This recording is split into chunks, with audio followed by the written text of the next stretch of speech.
Bonjour à toutes, bonjour à tous. Bienvenue dans votre bimensuel Pourquoi pas. Pourquoi pas est une émission qui a pour objectif de valoriser les talents artistiques et culturels, les initiatives entrepreneuriales des étudiants de l'Université de Kara, du personnel administratif, technique et de service, et ceux du corps des enseignants. L'émission va ainsi à la découverte des hommes et des femmes qui animent la vie universitaire pour un partage d'expériences afin de faire éclore d'autres talents. Pour ce premier numéro, l'émission va à la découverte d'un dynamique et talentueux étudiant. Il s'agit de Komla Marus qui, par ses multiples initiatives, contribue à enrichir la vie universitaire. Monsieur Marus, bienvenue. Merci d'avoir accepté notre invitation. Merci, Monsieur Frédéric. C'est à moi plutôt de vous dire merci. Monsieur Marus, vous êtes un étudiant à multiples casquettes. Nos téléspectateurs voudraient vous découvrir mieux et quelles sont les initiatives que vous entreprenez au sein de la communauté universitaire de Kara. Ok. À part les études, j'embrasse beaucoup de domaines. Bon, premièrement, je suis le responsable du club de mon département, qui est le club linguistique. Oui. Au secondo, à travers ce club, je suis le responsable d'une agence de communication qui est As Communication, Session Kara, Oui. mise à part Lomé. Et mis à part ça, je milite dans le mouvement d'action des jeunes au sein de la TBF. Là, nous valorisons plus en santé sexuelle et reproduction. Oui. Donc voilà un peu les choses que je fais, mis à part les études.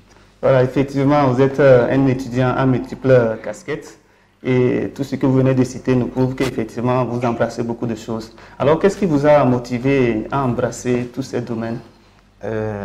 Vraiment, je peux dire cela parle du fait que à ma première année, je fus délégué d'amphi. Là, j'ai découvert que j'ai un talent, un don à moi que je dois valoriser, que je dois mettre au profit de la communauté togolaise ou soit de la communauté estudiantine. Oui. Là, je vais au-delà de ce que j'ai tout de suite comme don à embrasser tous les domaines possibles. Et là, je me sens vraiment à l'aise dans tout ce que je fais. Ok, vous vous sentez vraiment à l'aise dans tout ce que vous faites. Oui. Justement, je voudrais savoir, mais comment arrivez-vous à vous organiser avec les études et les différentes activités que vous menez au sein de la communauté universitaire? Il n'y a pas un secret en tant que tel, mais Oui. comme vous venez de le souligner, c'est l'organisation. Et là, je privilégie les tâches de responsabilité dans la journée. Oui. Et là, la nuit est faite pour dormir, mais moi, je prends la nuit, je travaille par rapport aux études. Oui. Et là, c'est comme ça, j'arrive à joindre les autres tâches et les études. D'accord, là vous arrivez facilement à concilier études et les différentes tâches. Oui. Justement, revenons à vos tâches. Qu'est-ce que vous réalisez concrètement comme tâches? Parce que vous avez cité différents domaines, mais nous voudrons savoir plus de précision dans chaque axe que vous prenez. Qu'est-ce que vous y mettez? Comme je viens de le souligner, As Communication, Oui. nous formons les jeunes. Force est de constater que ce n'est pas aisé de s'exprimer devant le public. Oui. Donc, nous voulons corriger cela à travers les initiatives de formation en communication, de prise de parole devant le public, en animation, en gestion de protocoles, Oui. et aussi des hôtesses que nous formons. Donc, aussi, nous rentrons un peu aussi dans le graphisme, etc., le montage des vidéos, Oui. etc. Et quels sont les objectifs que vous poursuivez avec de telles initiatives? L'objectif, c'est de réveiller ce talent-là que la jeunesse, c'est-à-dire la jeunesse estudiantine, cache en eux. Il y en a qui ont des talents. Il va falloir qu'ils se fassent former et puis mettre en valeur ce talent, susciter en eux qu'ils ont quelque chose à offrir à la communauté. Ok, justement. Pour l'autre axe, vous êtes père éducateur en santé sexuelle. De quoi s'agit-il concrètement? Ce qui m'a amené à embrasser ce domaine, en fait, j'ai constaté, bon, déjà, quand je milite dans le mouvement des jeunes au sein de la TBF, je connais déjà certaines choses qui sont dans le domaine. Donc, c'est pour éveiller la conscience de la jeunesse estudiantine, c'est-à-dire à l'usage de la sexualité en fait. Voir que nombreux comprennent mal ce que c'est que la sexualité. Surtout à l'université, il y a beaucoup de victimes, d'autres ont des objectifs, mais arriver à l'université, cela les amène à détourner de leurs objectifs et que bon, l'objectif n'est pas atteint. Et là, il va falloir les sensibiliser, leur donner la notion sur les risques, les causes, les conséquences de ce qui peut en découler de l'usage sexuel. Oui. Et concernant toutes les activités que vous menez, est-ce que vous avez des résultats sur le terrain? Oui. Dans le domaine de la communication, par exemple, nous avions eu à faire déjà 2 sections. Et bon, il y en a déjà avec qui je collabore dans mes tâches d'activité en ce domaine de communication-là. Et j'avoue vraiment qu'il y a des talents. Effectivement. Oui. Là, nous comptons sur ces talents pour développer d'autres choses, pour faire aussi comme vous. Oui, il y a des étudiants aussi à la maison qui aimeraient entreprendre comme vous, faire des initiatives comme vous le faites. Quelle astuce vous allez leur donner pour qu'eux aussi puissent s'engager à faire de pareilles choses? Bon, ce que moi j'ai à dire à mes confrères jeunes, c'est qu'il faut toujours oser. Il faut toujours oser, c'est-à-dire aller au-delà de ce qu'on est. Tout de suite là, on découvre qu'on est né vraiment avec quelque chose qu'on doit offrir au monde avant de s'en aller. Ok. Et toujours dans cette perspective, vous nous avez parlé de résultats qu'il y a au niveau des différents axes que vous abordez. Vous dirigez également le club de linguistique. Nous voudrons savoir, pour le club de linguistique, quelles sont les activités que vous menez et est-ce qu'il y a des résultats sur le terrain? Bon, par rapport à mon club, je peux dire, là-bas, je suis un peu navré parce que j'ai constaté qu'à l'université, les étudiants ne s'intéressent pas trop à la vie associative. Donc, c'est le moment pour eux de se réveiller parce que pour eux, c'est une perte de temps. Or, on ne perd rien, plutôt on gagne.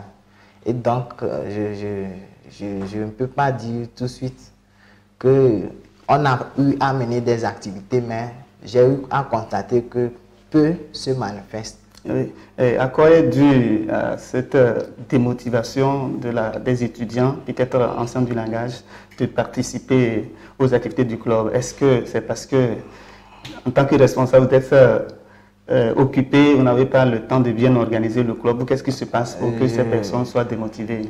Des fois, on essaie de les impliquer, mais c'est que quand ils voient que c'est ce qu'on est en train de faire, c'est que chacun vise un intérêt. Or, la vie, ce n'est pas ça. On ne met pas l'intérêt devant toutes choses. Il va falloir une volonté de faire ce qu'on fait et tout le reste va arriver. Donc, je vois que en toutes choses, les gens veulent un intérêt avant de s'y engager. C'est ce que je suis en train de voir. Sinon, on les implique, mais ils sont réticents en fait. Ok. Continuez à faire le travail pour que beaucoup puissent s'intéresser à ces clubs. Par rapport aux multiples activités que vous menez, est-ce que vous avez des projets phares dans les différentes activités que vous voulez vous mener? Oui, dans l'avenir, je peux dire que j'ai des projets. En fait, les activités phares que j'ai dans mon avenir, que je puisse créer des entreprises dans les domaines que je suis en train de faire choses. Et là, impliquer les jeunes qui vraiment seront engagés à travailler et à se développer. Et là, on va toujours à travailler ensemble pour le bien de notre pays. D'accord. C'est intéressant comme projet que vous avez. Je crois que beaucoup de téléspectateurs sont à l'écoute et certainement certains vont vous accompagner pour la réalisation de vos projets. Maintenant, à travers ces différentes initiatives que vous avez, si vous êtes étudiant et demain peut-être si vous gagnez un travail plus rémunérateur, que deviendront ces initiatives? Oh, cela ne va en aucun cas empiéter mes visions ou mes objectifs. Plus je suis fou de travail, je l'avoue, j'aime embrasser beaucoup de choses à la fois. Et comme vous le dites, cela dû au dynamisme que j'ai en moi. En fait, je l'ai découvert que je peux faire plusieurs choses à la fois et que quelle que soit ma tâche administrative ou ma tâche de travail, je vais aussi faire d'autres choses à la fois. Intéressant. Nous vous encourageons donc à évoluer dans ce sens et que d'autres aussi talents puissent émerger pour vous suivre. Et nous tendons pratiquement vers la fin de l'émission. Est-ce que vous avez un mot de fin? Mon mot de fin, c'est à travers cette citation de Xavier Roland qui dit « Tout est possible à celui qui ose et qui travaille ». Et là, j'exhorte à la jeunesse estudiantine de l'Université de Kara de s'y mettre, de s'engager. Tout de suite, on ne peut pas gagner ce qu'on est en train de faire, on ne peut pas gagner les fruits, mais plus tard, nous allons récolter les fruits. Donc, le succès, ce n'est pas immédiat, oui, mais plus tard, nous en bénéficierons des fruits.